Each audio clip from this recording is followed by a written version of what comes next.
महाराष्ट्र राज्य स्थापना की 65वीं वर्षगांठ के अवसर पर आज सुबह 8 बजे पुलिस मुख्यालय मैदान कारंजा में महाराष्ट्र के सहकार मंत्री एवं गोंदिया जिले के पालक मंत्री बाबा साहेब पाटिल के हाथों ध्वजारोहण किया गया। इस अवसर पर पालक मंत्री बाबा साहेब पाटिल ने महाराष्ट्र दिवस और श्रमिक दिवस की जनता को शुभकामनाएं दी। उन्होंने अपने भाषण में बताया कि हिंदू हृदय सम्राट बाला साहेब ठाकरे महाराष्ट्र समृद्धि राष्ट्रीय महामार्ग का विस्तार नागपुर से गोंदिया तक किया जा रहा है। इसके साथ ही गोंदिया बल्लारशाह रेलवे मार्ग का निर्माण कार्य प्रगति पर है, जिससे जिले के विकास को नई गति मिलेगी।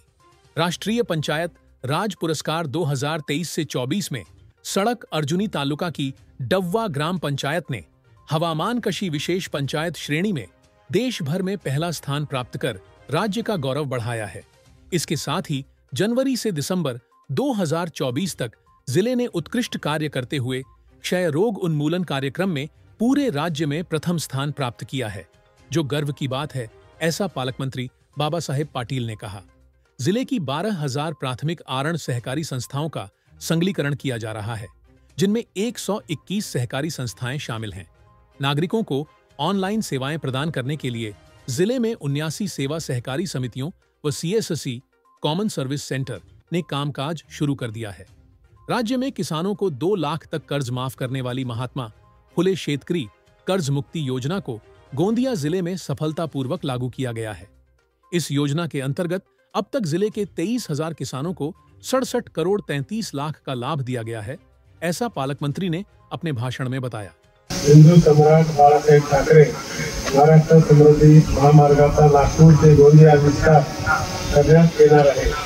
राष्ट्रीय पंचायत राज पुरस्कारामध्ये जिल्ह्यातील सडक अर्जुनी तालुक्यातील डव्वा ग्रामपंचायतीने हवामान कृषी विशेष पंचायत पुरस्कार वर्ष 2023-24 करता देशात प्रथम क्रमांक पटकावून राज्याचा गौरव वाढविला आहे। तसेच जानेवारी ते डिसेंबर 24 या कालावधीत राष्ट्रीय क्षयरोग दूरीकरण कार्यक्रम अंतर्गत जिल्ह्याने उत्तम कामगिरी केल्याबद्दल राष्ट्रीय क्षयरोग नियंत्रण कार्यक्रमात गोंदिया जिल्हा राज्यात प्रथम ठरला, हे जिल्ह्यासाठी गौरवाची बाब आहे। सहकार विभागामार्फत राज्यातील 12,000 प्राथमिक कृषी पतपुरवठा सहकारी संस्थेचे संगणकीकरण करण्यात येणार असून गोंदिया जिल्ह्यातील 121 सहकारी संस्थांचा यात समावेश आहे। जिल्ह्यातील नागरिकांना ऑनलाईन सुविधा पुरवण्याकरिता 79 सेवा सहकारी संस्थेकडे CSC सेंटरची कामकाज प्रत्यक्षात सुरू झालेले आहे। राज्यातील शेतकऱ्यांना 2 लाख रुपयापर्यंतचे कर्ज माफ करणारी महात्मा फुले ज्योतिराव फुले शेतकरी कर्ज मुक्ती योजना आपल्या जिल्ह्यात यशस्वीपणे राबवली आहे। या योजनेत आतापर्यंत 23,000 शेतकऱ्यांना 73 कोटी 63 लाख रुपयांचा लाभ देण्यात आला आहे।